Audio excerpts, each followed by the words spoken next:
यहाँ लोग वक्त को घड़ी से नहीं बल्कि मिट्टी के रंग से समझते थे।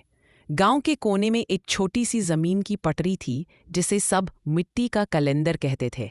रोज सुबह सबसे पहले दादा रहीम वहां जाकर मिट्टी को देखते, उसका रंग परखते और गांव के लोगों को बताते कि आज का दिन कैसे गुजरना चाहिए। अजीब बात यह थी कि मिट्टी का कैलेंडर कभी गलत नहीं होता था।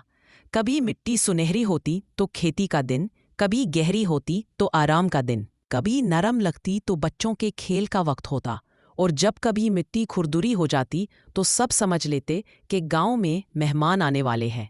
एक साल बारिश बहुत कम हुई, खेत सूख गए, गांव परेशान।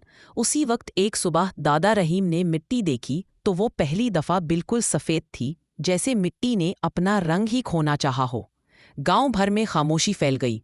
किसी को समझ नहीं आया कि ये नया रंग क्या कह रहा है। तभी एक 13 साल की लड़की रोशनी आगे बढ़ी। मिट्टी से खेलने वाली रोशनी ने धीरे से कहा, दादा सफ़ेद। दादा सफ़ेद का मतलब होता है शुरुआत। शायद मिट्टी कह रही है कि हमें कोई नया रास्ता ढूंढना होगा। गांव वालों ने पहले इस बात को बच्चों की बात समझकर नज़रअंदाज किया, लेकिन जब 3 दिन लगातार मिट्टी सफ़ेद रही, सब समझ गए कि रोशनी की सोच शायद सही हो सकती है। रोशनी ने एक नया ख्याल दिया। उसने कहा कि नदी तक एक छोटी सी नाली बनाई जाए ताकि पानी खेत तक आ जाए। सब लोगों ने मिलकर धूप और गर्मी में मेहनत शुरू कर दी।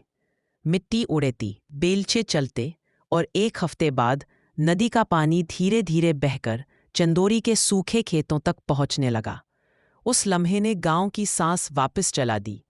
अगली सुबह जब रोशनी वापस मिट्टी का कैलेंडर देखने गई तो मिट्टी पहली दफा तेजी से सुनहरी चमक रही थी। दादा रहीम ने मुस्कुराते हुए कहा, रोशनी, आज मिट्टी ने हमें एक सबक दिया है। जब वक्त बदलता है ना, तो रिवाज भी बदलने चाहिए। उस दिन से चंदोरी गांव के लोग कहते हैं, वक्त घड़ी नहीं बताती, मिट्टी बताती है। और कब